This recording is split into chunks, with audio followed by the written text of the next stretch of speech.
Everybody, happy Wednesday, or is it? Just kidding. Market sold off for the first time in a while. Let's talk about everything today. Here is my face. Happy Wednesday, everybody. Chris Pulver here. It is 3 p.m. Eastern time. Time for the final hour. Let's get cracking. Let's dive into the charts. So we are looking at some red on the day, which turned out to be a great thing. So there's something for everybody when we can grab some profit here with my daily profit play, and then we sprinkle in a bonus trade and it hits spot on in a same day liquidity level at 575. I mean, works like a dream. That I couldn't have asked for a better trade.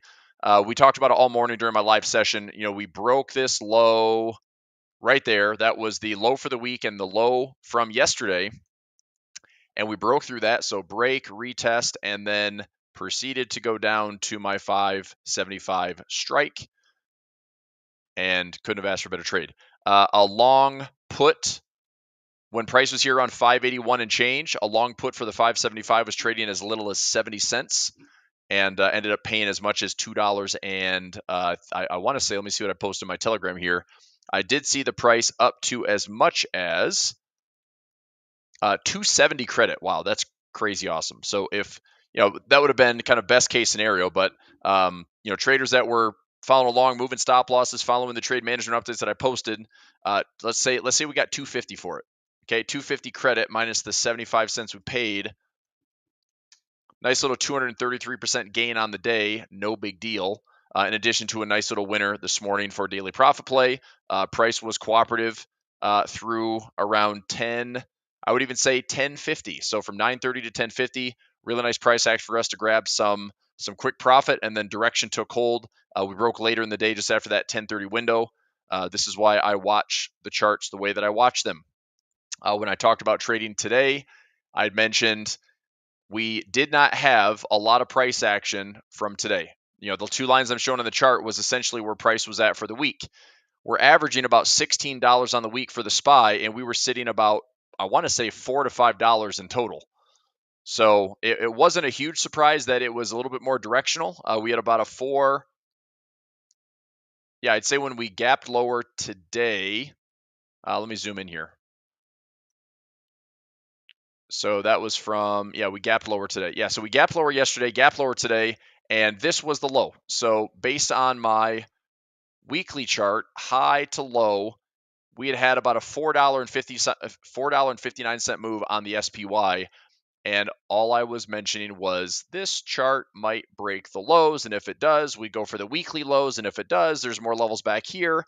And lo and behold, previous resistance that I noted on my chart, we came right back down to it. That coincided with that perfect little 575 strike. So guess what, traders? We did a pretty good job of, taking advantage of that. I've got some hedges in for this reason. Broken wing butterflies on the SPX, the ES. Got some hedges in with long puts on the MES. Took a long put today on SPY. Closed out for some profit actually, no, I put in a covered call on AT&T. I put in a credit spread on KO. We do, I think, let me see what earnings that. Let me see TSM. I'm going to be, okay. I got a TSM for a small win. Let me see what this bad boy's trading for. TSM, 1150. I'd still be upside down 30 cents. So I'm glad I took the profit. It should be profitable by the end of the week. If we have price lower than $200, it needs to be lower than about $200. If we're lower than $200, then this should continue to get lower in value because it was a $12 credit. I already closed out the trade, so this isn't something I necessarily have to manage any longer. But the idea was this $12 credit. I'm looking for a decay down to 10 or 9 or 8 to take my profit.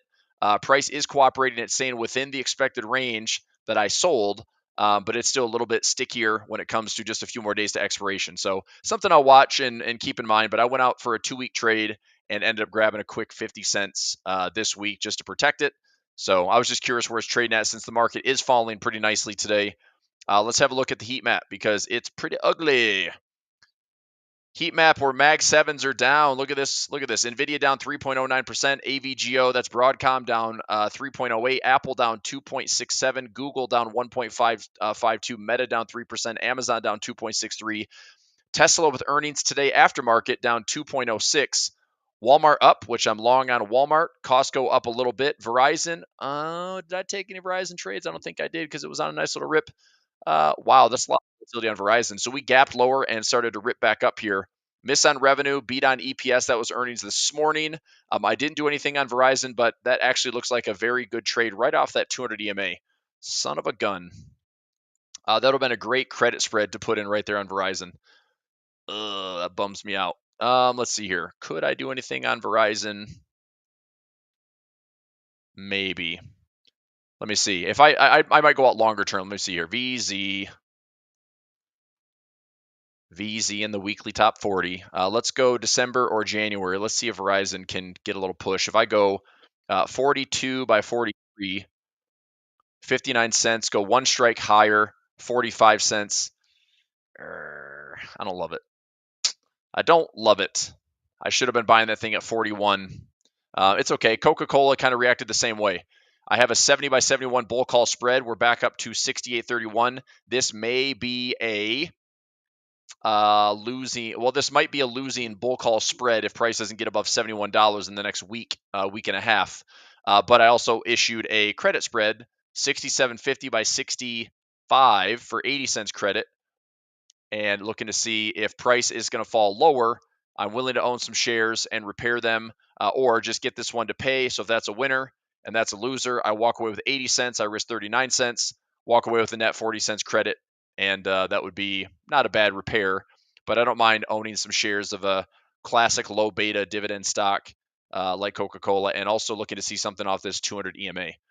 Let's see here. We have IBM aftermarket, I believe, today, and I'm doing a bear put spread on IBM. So this is out today aftermarket. We also have Tesla today aftermarket. Tesla has been down since this little gap lower on robotaxi news. I have a credit spread 225 by 220, collected 269. If price falls, I'm willing to own the shares and try to do a very aggressive repair, maybe 1 to 4 weeks, trying to flip it for maybe 50. Or I should say about $5 a share, maybe $10 a share if I'm lucky, depending on the premiums. North Korea confirmed to have troops in Russia. Okay. Does that change anything? I mean, we've had a war in Russia, Ukraine going on for 2 years. Sending troops from North Korea, I don't know if that's anything more. Is that why the market's off today? I doubt it. What's the headline news say? Why are we down today? Await Tesla results. That's what I see.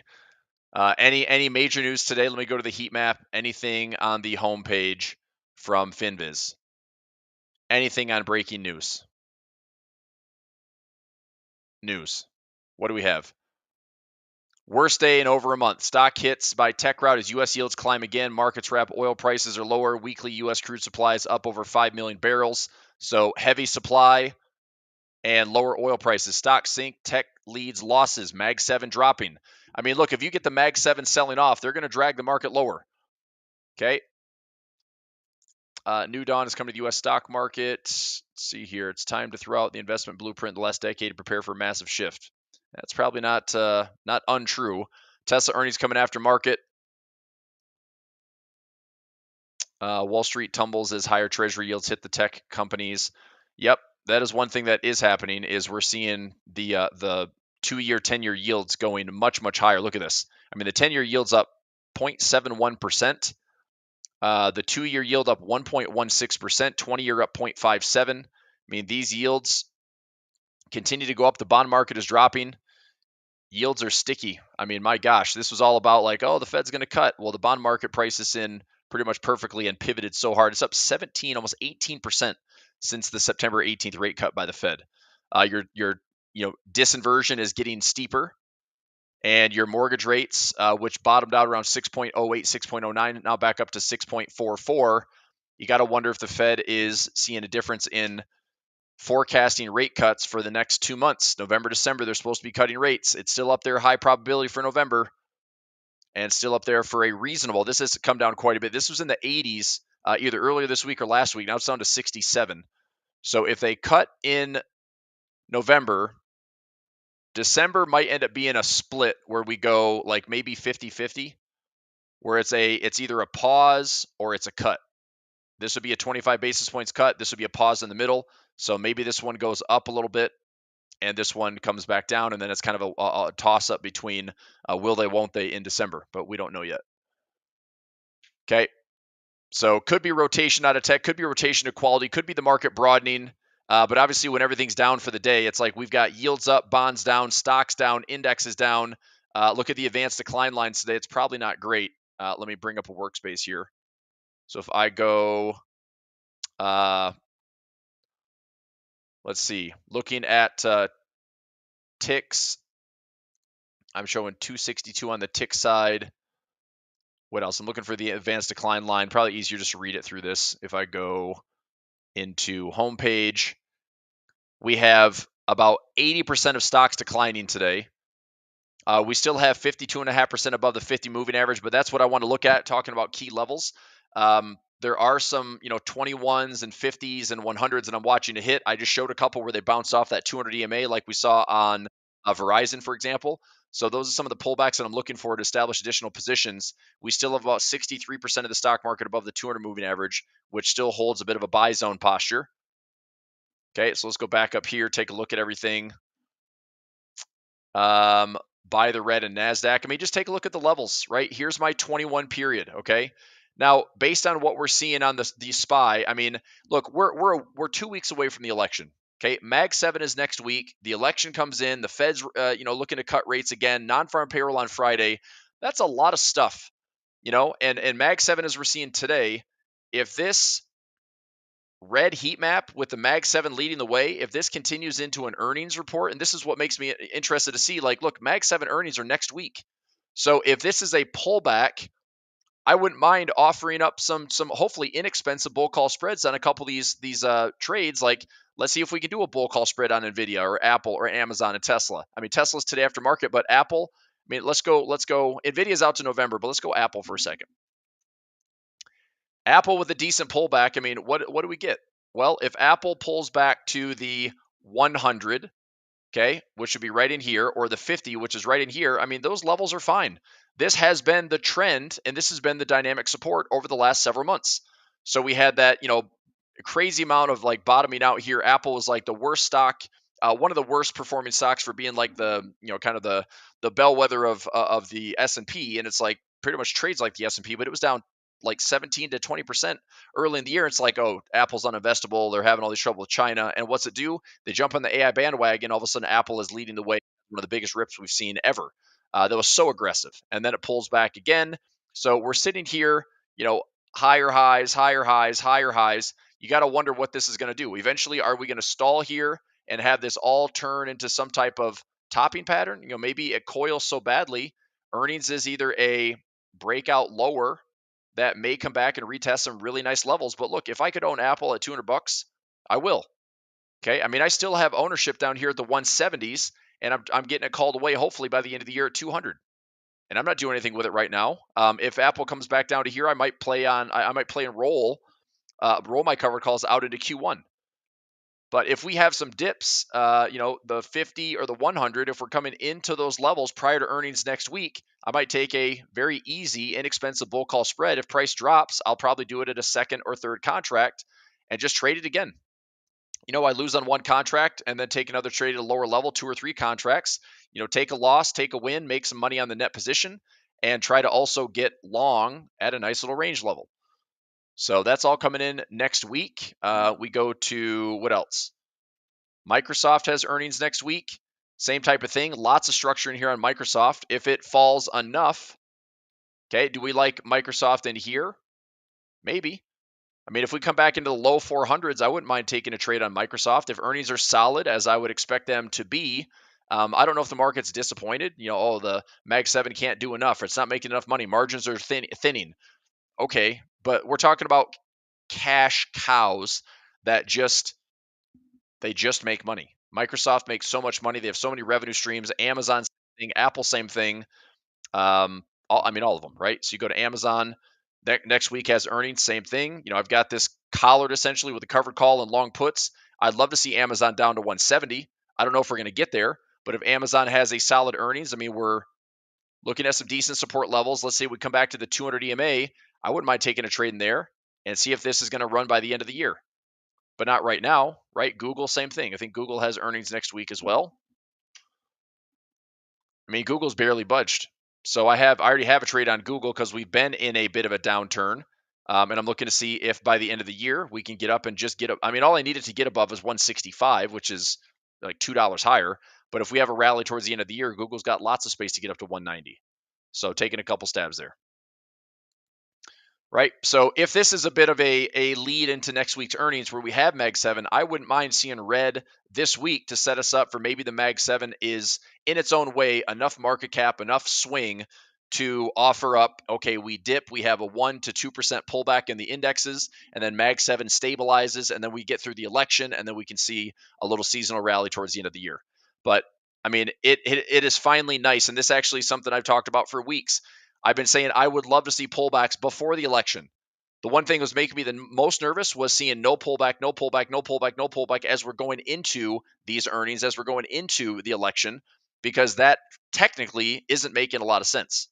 So having a pullback is actually good. I think that's healthy. I think that gets the market to position accordingly on quality.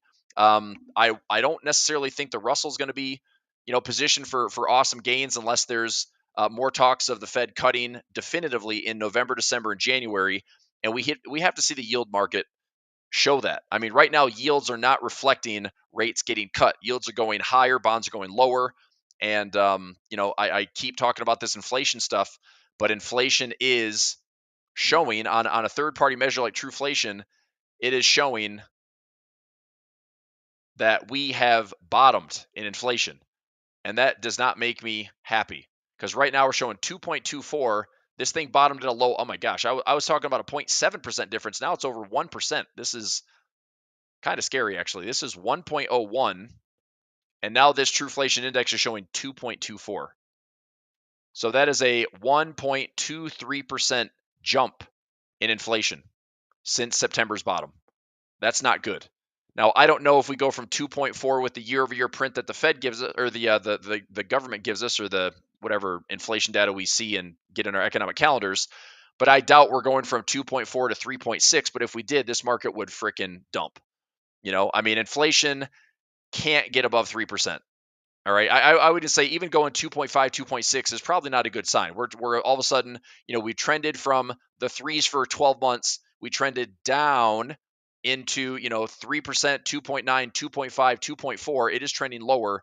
But if all of a sudden that trend shifts and we're going to 2.5, 2.6, 2.7, or it jumps, multiple decimals, like let's say it jumps, 2.3 of 1%, that's not a good sign. So this is a little alarming that we could have some inflation scares coming out, and that's going to make the Fed do all sorts of wacky stuff, i.e.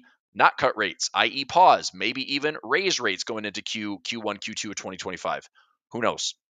So buckle up because, the Fed could obviously not get it all right, not navigate the soft landing, and the market all of a sudden reacts to something like sticky inflation. And as we've mentioned all year, the narrative around inflation has been this. It's been a seesaw all year, right? So if you have this is a seesaw, and it either is shifting lower and inflation's the scare, or it's shifting up here with employment being the scare, and then back to inflation, back to employment.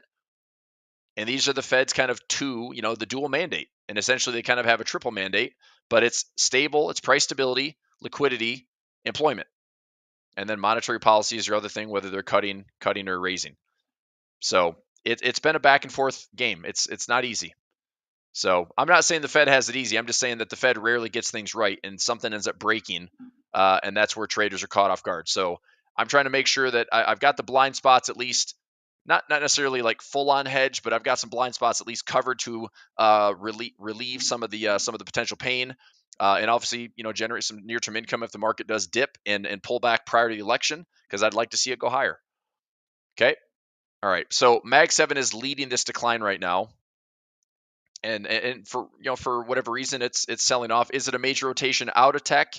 Probably not.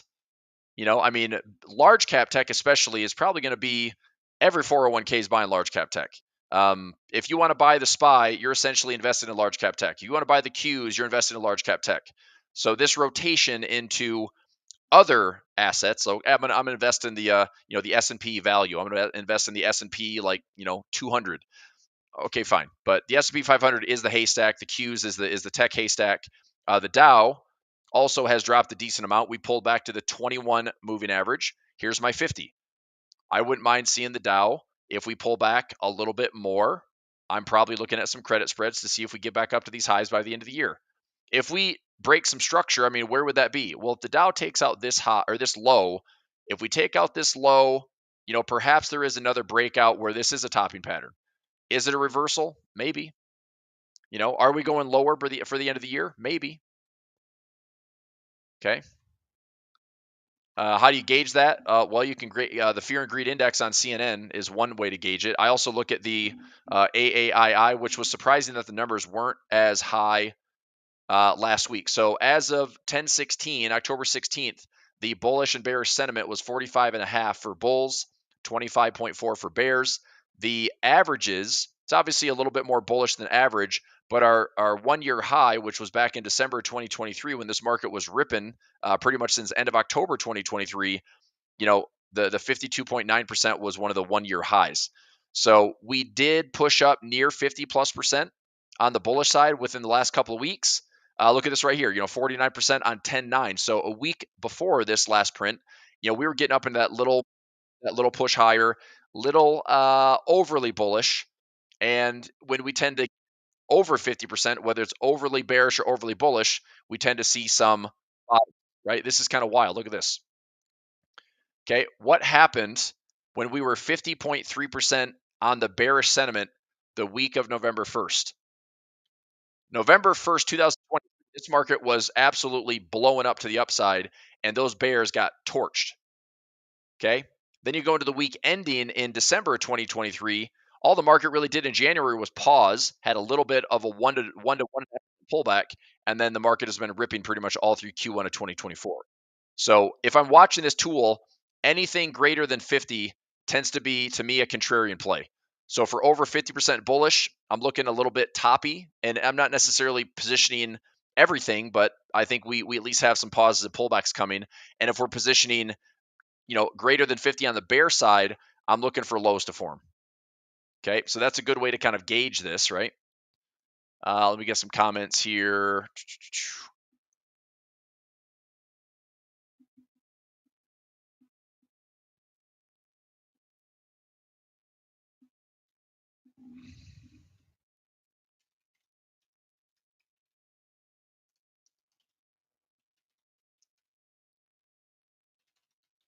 1 second.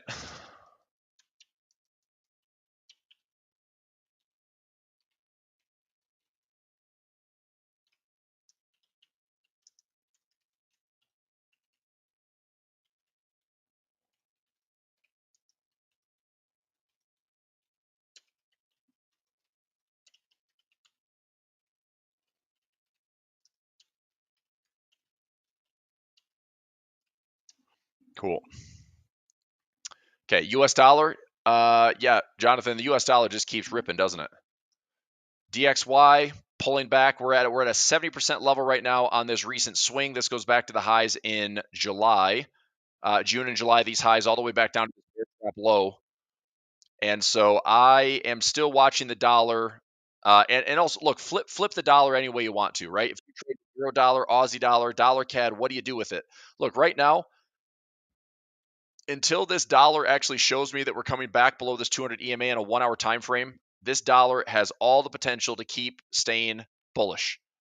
I don't want that to be the case. I'd love to see risk assets go up. I'd like to see the stock market go higher. I'd like to see gold, Bitcoin, silver, all these pullbacks we're seeing right now. If the dollar ends up turning, all those assets that I mentioned and the stock market probably have a better chance of going higher. But right now, this was a massive bear trap on the dollar, and this thing has not stopped going up. And all this is bull flags, bull flags, bull flags with dynamic support at the 21 moving average. It is a very aggressive trend. Now, how high can we go? I don't know. I look at my structure here. If we go horizontal, then we get to 106, 106.50. Makes sense to me. All this is everyone thought this was a big fat breakout with all this room to the downside, but instead it went right back to where we've seen multi-year lows. It faked out all the bears and it just trapped them in. It was an oversold condition, and this thing ripped up and has been going up ever since. Now, if we hit this level, we are making lower highs. So it makes some sense to me technically that the dollar would have some resistance around this 105 to 106 area. But like I said, I want to see confirmation that we can short that. Okay, I'm not trying to call the top on the dollar without better confirmation. All right, so 105 to 106, possibly a rejection there, coming all the way back up towards 106, 107, definitely looking at a rejection there. And that would be no different than just a big range, right? No different than a big range. Okay, you still long in gold, took it out. I am still long in gold, yeah. I am down on the day. I mean, my P&L is down. I'm taking in a little bit of a drawdown. I'm down about less than 1%. But yeah, my gold position has on the P&L for the day. My gold positions are down. But the nice thing about GLD is we're finally offering some pullbacks on the daily that I've been patiently waiting for. So can we pull back to the 21 and the 50? If so, great. What am I going to do with this? Well, if we hit probably the 50, then I'll probably add in another little chunk of shares on GLD, the 50 and the 200. These are two spots I would say add there, add there. I'll probably add in another $1,000 and another $1,000 if these two levels are hit. I'm still looking bullish on gold. I want to see dynamically that these levels hold. We have some past resistance as well, but I think this has been a very healthy bull market. If we pull back, we pull back to some dynamic levels, or we pull back into some past resistance becoming support. So I'd like to see anything in the 240 to 230 zone, looking for some positions with options or positions with adding to my GLD longs. Okay, and then it goes to gold futures. Same thing. If I get some pullbacks here, probably some option trades on gold futures, which right now are mostly in profit. Even though they're getting a pullback today, my GC positions are up still. GC is up around $800. I closed out for a bunch of expirations earlier this month. It was an October 18th expiration. That was like $5,000 or $6,000. My SI positions still up around $9,700. My GLD positions are still up almost 12 grand. That's 11.7. And then my SLV positions are still up $42,000, $41,899. So a pullback is fine, but I'm still looking to add to both. I'm actually kind of happy that silver is pulling back, and I'm looking to see if this will just pull back into this candle. If it pulls back that candle and just checks it, so we have, rip up here, a slow pullback, and then another chance to bounce and finish my measure move. I've got some credit spreads in here on SI waiting to get in, and I'll probably get long on SLV if I get a decent dip. I'd like to see SLV, if we can, pull back into these moving averages and then close above them and then get long and just look to buy the dip. So pretty straightforward stuff. But I'm still going to hold my position long on gold and silver. I'm waiting for pullbacks. Bitcoin, interesting little, bounce off the lows. I'm really curious if Bitcoin can break these highs, especially going into late in the year. It keeps testing. We have resistance, resistance, resistance. We tested, we failed. I don't know if this continues to push lower and we get some more pressure here to the halfway point of this channel. And this is volatile, but still opportunity to get long. Or this is just going to be a brief pause and we just keep pestering this trend line and we look to see if the structure holds. If it breaks out clearly, then we're going to all-time highs. So either we've got all-time highs on the horizon for Bitcoin, or this thing's coming back into the halfway point, or possibly all the way back down to the channel low. I don't know yet, but I'm watching to see how I get positioned for it. I have exposure on BITO, IBIT, FBTC, MSTR, Coin. I also have some EETH, which is an Ethereum play. So a couple ways that I'm stacking some orders there and having some Bitcoin exposure in the portfolio. MicroStrategy down 2.67%. Big indecision day on MicroStrategy. Earnings, I think, are coming out next week. Yep, next week on the 30th, we have after hours earnings. I priced one out yesterday when we're in the live session for final hour. I didn't love it. I was pricing out a really good looking bull call spread for like, I don't know, 35, 40 cents on the dollar. And then the bear put side, I had to go out like $40 out of the money to get a decent price, and it's just crazy. I'm not going to take that trade. So I don't know if it's going to be good for earnings or something post earnings. We'll see. Other than that, it's just going to be a bunch of income plays that are already alive and well, and there's lots of wiggle room on this one. I mean, we would have to drop on the stock. We would have to drop about 46 to 50% for me to be threatened on my positions on MicroStrategy. So any type of drop to the downside, I will start taking advantage of that implied volatility and selling more options most likely. Okay, Ethereum couldn't quite get above 28.15, which I'm watching for, which means my credit spread is still hanging in the distance of, can I get this thing to get back above 55.60? Can I get it back to $60? ETHA, this is another Ethereum ETH or ETF. Copper. Copper looks bullish to me, but I'm not touching this thing if China doesn't show any sign of bullishness. China's still on a pullback mode after that big rip for the year. We had that big squeeze over like 2 weeks. Copper, to me, with this being a huge trend, if this is a pullback, this looks like a continuation pattern on copper. So I like this area. If we can stabilize here, I think what I'm going to do on copper is just kind of wait. If we stabilize here right around this 200 EMA, I could either, one, get some easy risk-defined credit spreads in, or two, wait for price to break out and then get long and stack up a couple of trades to see if we get back to these highs. But I think this has to be a factor of China and the U.S. have to be lifting animal spirits. Markets have to be going broadly higher for copper to regain. Otherwise, this might be a play where there's your high in copper, there's your low in copper, and we come all the way back down to these lows again. So I don't want to call the bottom here if we're going to come back and revisit, the $4 area. Okay. All right. Japanese yen was incredibly weak today, which is interesting, considering the stock market dropped, and you're wondering like, oh, risk off, right? Well, not according to the dollar or the yen, right? Risk off favored dollar strength. The yen had a little bit of bounce off that 9 o'clock low. Other than that, it was super, super weak all day. The Swiss got a little bit stronger today along with the dollar, but still the Japanese yen super, super weak for right now.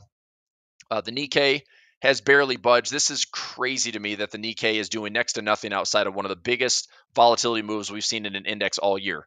That was a 27% peak to trough, and then from that point, it's done pretty much nothing.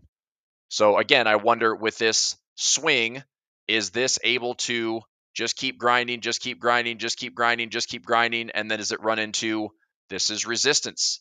Does it come back down to support? I don't know. Okay, I'd prefer it does something like this. Come back down to this level, offer up a chance to get to all-time highs. Come back down to this level, somehow, maybe, offer up a chance to buy it at a 27% discount, see if it gets back to these highs again. But defined risk would be the way that I would trade anything Nikkei related or any type of Japanese yen ETF. Like EWJ, that would be one way to trade it. That's the MSCI index fund. I would trade this like the Nikkei. If we come back down to these levels around $61, I'd probably put some trades on. The DAX, this is Germany, same type of thing. Watch your moving averages, 21, 50, 100. Do we pull back into these levels, look for a close back above, and then see if we can get to all-time highs as a trend follower? FTSE, perfect strangle in the UK. China, still stabilizing in here. This is the HSI right around this 236 to 30% pullback zone. Mag 7, as we said, was down. Okay, Amazon down, Google down. This is a lot of market cap is swinging around today. Meta selling off, same type of thing. Look at Meta. Okay, if Meta pulls back into this area, I'd love to see a trade on Meta where they somehow, whether they beat earnings or miss earnings, I'd like something like this. Okay, earnings and they gap lower, I am going to trade Meta on a gap. Risk defined because I don't need this thing to drop and do something stupid. But look at that earnings print right there. That was beat top and bottom earnings, but somehow it wasn't good enough, and the market decided they're going to rip it lower to fill this gap, and then it became another self-fulfilling gap fill. So it's like we come down, fill the gap here. That's an easy buy trade. So if there's anything offered in this window, I'm watching that trade. Now, this might mean that I don't take trades in and around earnings, but rather look to see what happens next, right? Because if I take a trade, let's say that we're down here, and there's a lot of momentum to the downside. If we're deep enough, I might take a very inexpensive, if it's inexpensive, bull call spread. And if we, have a positive earnings print, it goes higher, that's an easy payout. If it comes back to the 200, then I might just, depends on the timeline. I mean, I'm comfortable probably going out to December, January to see Are these stocks, is the stock market able to get back to these recent highs? Is this market capable post-election, post-Fed, post-non-farm, if the data looks good, inflation data is not scaring anybody, that these markets can still try to get back to these all-time highs? Make sense? But you've got a pretty decent sell-off across the board, and with all the market cap that's in these Mag 7s, it is dragging the indexes lower pretty quickly. Same thing on Netflix. Netflix was 2 bull call spreads that both paid out really nicely, and that trade is done. Now I'm just waiting to see what's next. I've got an income play all the way down here, which is, I think it's worth like $3 to $4. So optimum break, yeah, I'd own Netflix at $500 or less. I would just dollar cost average into that. But if we pull back into, here's the 21, the 50, the 100, pull back in this area. Look, it's been a trend. It's been a trend, been a trend. So if we do it again, is it a trend? Is it a trend? And it stays until it ends, right? So, I mean, I like it. NVIDIA, same type of thing. NVIDIA has not hit the 200 EMA in like 400 and some bars. That does make it a little bit extended, in my opinion. So I wasn't buying the all-time highs on NVIDIA. I know that it broke out, and that's encouraging, but also it's pulled right back. So NVIDIA breaches the highs. We have gone around 442 bars, which doesn't mean that has to be a top. It just means based on the stretch away from the 200 and having that distance away from it, I wouldn't be surprised if this market is, I don't know. I mean, that would be a treat if we get offered up a discount like that. But I don't know if that's going to be the case. I could see this sideways, sideways, sideways, and then the market makes up its mind. Do we go higher? Sure. And we stretch even further away. But the further we go, the more ugly that gets. So I'd almost rather see, if possible, I'd rather see Netflix, or I'm sorry, NVIDIA make an attempt to come down into the 100 or the 50 or the 100 EMA, offering some type of dynamic support. Even finding the 200 would be like, that would be a Christmas gift come early if that happens. So those earnings are out in November. And the expectations for NVIDIA has been incredibly high, right? They did the 10-for-1 split right here. They've been beating earnings, but what's happened is investors are noticing the trend of their earnings has been slowing. So basically they are, growing at 30% a clip, and all of a sudden they started to do this single digit growth, right? So the demand is still high, the earnings is still trending higher, but the growth is less and less and less. So the expectations are really, really difficult for NVIDIA to keep beating, Wall Street's estimates and beating them by double digits. And, that happens when it's, it's actually the price of earnings is going down, even though the stock price has been going up. So it's technically, or I should say fundamentally, a little bit cheaper. But when our earnings growth is slowing and the trend is slowing, investors can react a very different way. So I'm watching NVIDIA closely, but same type of thing. Pulls into this area. I like that as a dip. Pulls back to the 200. That's a pretty easy dip to buy, in my opinion. I would take that trade probably all day. Okay, Tesla, 214.08 with earnings after market. We'll see what it does. If we go up and we fill this gap at 235 to 240, I've got a credit spread that should be good for profit. If we fall lower, I'm going to probably use my long put, take some ownership, flip the stock for $5 or $10, and that's it. I mean, I think this is just a big wedge pattern right here. So a big wedge pattern, and I'll see what it does. If it pulls back into the base of this wedge, I'll try to scoop up. This is lows around like 160 or so. If we just keep hitting here, this looks like a head and shoulders to me, right? I thought this was a head and shoulders right here, actually. So left shoulder, head to neckline that hasn't broken out yet. So if this is all one big neckline, if Tesla gets above like 275 or 280, this thing has room to measure itself and hit all-time highs. I just don't know if we're going to take longer. Okay. Harry, I did work for a hedge fund. Wasn't my bag, man. So I got my own shop. I'm just, I'm managing individual accounts at this point. It's a lot easier, better transparency, and not splitting performance with a bunch of other dudes. So yeah, I did. I like it better when I'm in control. So like I said, this head and shoulders, and even this potential head and shoulders. So there's got to be some price proof in here. If we get above 275, like I said, that looks pretty good, but price has to prove it. If not, we have some chop in here. We might go down a little bit lower, this low, this low, this low, but I'm willing to kind of repair the stock, and shouldn't be that hard.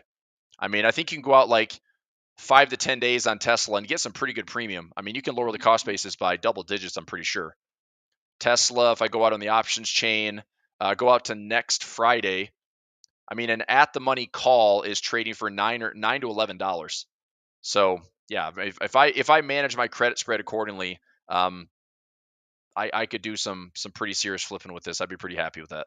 But I'd like to see this push down first, and then consider the ownership, lower the cost basis, and see what I can get for it over a couple weeks and get it called away for profit.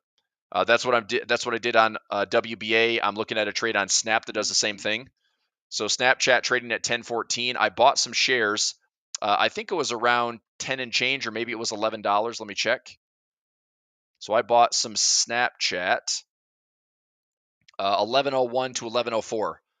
I don't have anything covered. I've got a put that is out through the 15th, which is out through earnings. I think Snapchat has earnings the end of this month. Yep, towards the end of the month, so next week. And if Snapchat is hit hard to the downside, I don't know if it's going to go, to that low, but if that is the case, my put will offer a bit of profit, and then I'll lower my cost basis a little bit. And then can start looking at an aggressive repair. But I wanted to keep it uncovered just in case we go from 10 up to say 12 or 14, and I'll flip this for a couple bucks. I'll look at an aggressive covered call, and I'm going to try to hopefully walk away with, I would say, if I can get a dollar share, that's fine. I think I'm in for 1,000 shares here, maybe 500 shares. Let me double check. I've got 500 and 1,000 shares. So yeah, I mean, 1,000 shares, I make a buck, I make $1,000. Make $1.50 to $2 is a couple $1,000. So we'll see what it does, but I'm hoping that this support and the structure and these technicals are good enough that Snapchat can, get its way back to these recent highs back in January, highs back in July, and hopefully it will hold. But I do have the put there just in case it gets a little bit nastier, and then I'll just lower the cost basis, and I will be aggressively repairing this thing. All right. What else we have for today? Did some currencies, did the indexes, talked Mag 7, looked at the heat map. Obviously, it's a down day, but it worked out pretty well. Nice little trade for daily profit play today. Oops, let me use this in yellow. So nice little trade in daily profit play. Nice little direction play today for a bonus trade all the way down to 575. It would have been nice just to stick with the trade at a break even and just let this thing run all day. By the time we hit this low, it was trading for like 270. So that's an awesome return on investment for especially a zero DTE. But it would have been even worth more had I done a zero DTE. But that's asking a lot. So I went out to Friday, which is 2-day expiration, and it worked out just fine. It still was. I did an 80%. It was like 80.7% return on capital. Ended up going as high as 230, 240% return on capital, which is pretty darn good. So pretty good stuff overall. Stuff to manage. Pullbacks are fine. I'm happier to see the pullback happening now as opposed to melting up going into the election. This to me feels appropriate. This is what typically happens seasonality wise. This is what the market likes to do, right? We get some October jitters. Is this it? Is this it? Like this little pullback here past resistance by the dip? I hope it's not.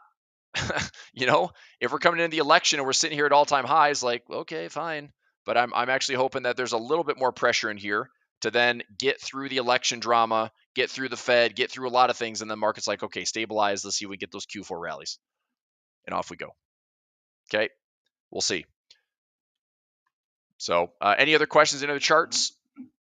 If not, I can kind of wrap things up for the day. Daniel, I'm going to see what you did in the futures chat. You had to kill it. Did you kill it today, man? Bit of green. What'd you do today? $639 was a lot of back and forth in profit for me. That's scalping. Okay, still, man. Money is money. Good is good. I just thought based on my futures feed this morning, like this was a bit of a dream breakout here. I mean, directionally, the ES, went from 867 down to 802. I mean, that's a 60-point move. Even on a micro contract, that's $300 today. On a full contract, you're talking $3,000. That's pretty impressive. On the NQ, pretty choppy right around opening bell, but man, what a crazy breakout. And point wise, once we got below this low, 412 down to 08. Wow, that is 340 points. So there's a $600 or $700 day on the micros. Not too bad. So yeah, it was just a nice directional day. That's all. What will happen on election day? It went down 1,000, up 1,000. That was 2016 though, man. I mean, look, Trump is not a surprise now. 2016, Trump was a big underdog. He only had like a 20% chance of winning. Now the guy's leading the polls. So I think that Trump trade in 2016 was an outlier because nobody expected him to win. You know, now the market's essentially like, hey, Trump's got a 50+% chance of winning. We have a 41% chance Republican sweep. It's not a surprise. I think the market senses right now that as long as inflation doesn't rip higher, as long as the Fed doesn't pivot and pause and reverse course and start to raise rates, market kind of stays as is. Maybe it's stable, maybe it's higher highs. We're going into the space where AI profit margins, growth, revenue, all these things are still very valuable on Wall Street. I don't know if it's all going to be AI. I feel like that trade is a little bubbly in my opinion. But as far as the bigger picture and the margins, is it large cap tech or is it not? I don't know. So the election, I'm looking at just a bit of a pullback, bit of a shakeout, and then we'll see what the market's going to do after that. So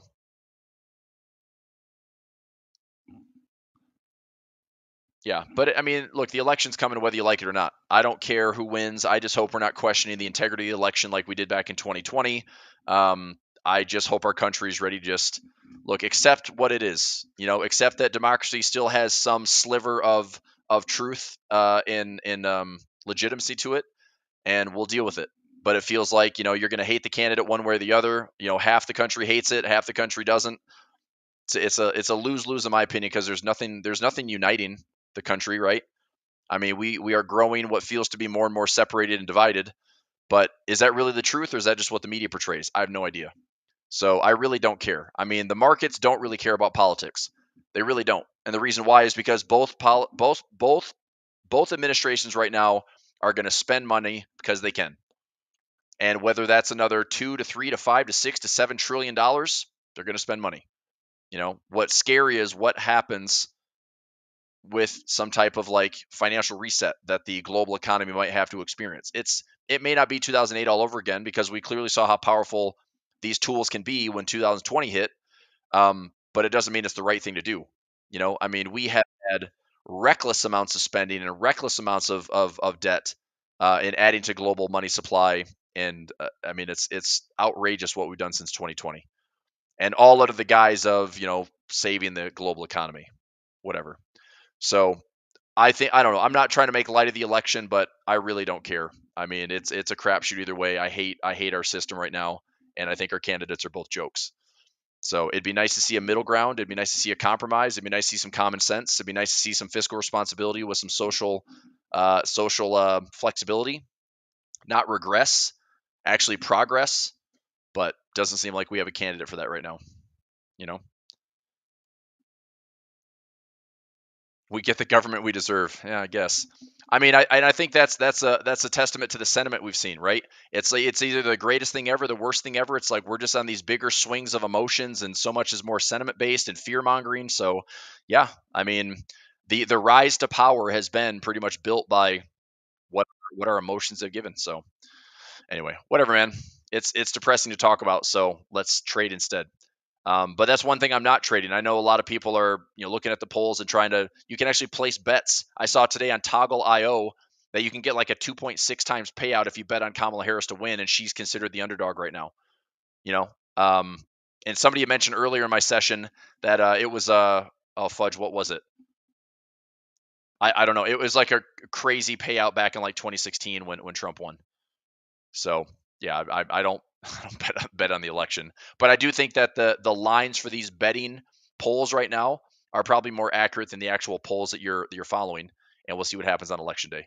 And of course, you still have popular election versus general election. Nobody knows, right? Electoral college ultimately decides, but the it'd be interesting to see if this is another Republican president that's elected by electoral college, but not necessarily popular vote, but maybe it is popular vote. Maybe it's both. Who knows? Okay. All right. Anyway, that's that. So crazy day. I mean, everything's down, but not as bad. We've actually bounced off the lows pretty nicely. So here's the SPY coming right down to my liquidity level at 575 and bouncing up nicely, but could have asked for a better directional play today. The Qs same type of thing. Right down to 485. Oh my gosh, man. That would have been a great trade as well. I didn't take that as a bonus trade today, but man, what a freaking awesome trade that was. That is a 94 down to 85. Woo, baby. That's $9 move on the Qs today. Russell.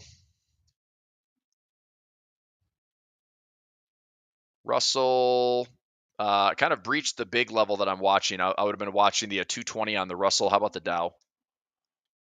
Dow, kind of all over the place. Yeah, I mean, the SPY and the Qs, really good reads on those today and a good directional day. So there it be. All right, everybody.